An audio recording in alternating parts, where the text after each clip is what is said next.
अबू आदमींना कळलं पाहिजे की हा पाकिस्तान नहीं है, भारत आहे। माननीय नरेंद्र भाई मोदी जी का भारत है, माननीय अमित भाई का भारत है, माननीय देवेंद्र फडणवीस जी का महाराष्ट्र है। यदि भारत में रहना होगा तो वंदे मातरम कहना होगा।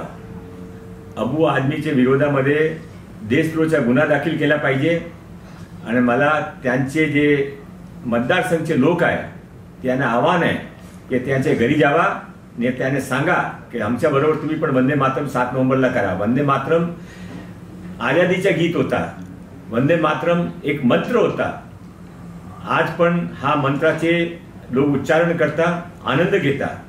या वर्षी 7 नोव्हेंबरला 150 वर्ष पूर्ण होत आहे। तो माननीय देवेंद्र फडणवीस मार्गदर्शनानुसार आम्ही पूर्ण महाराष्ट्रामध्ये प्रत्येक ठिकाणी मोठा वंदे मातरमचा कार्यक्रम करणार आहे। कोणाची हिम्मत असेल तो समेर यावा। इथे आम्ही त्यांना आवाहन करतो की आम्ही तुमच्या घरी समोर जाऊन आमचे कार्यकर्ता वंदे मातरमचा गान करणार आहे।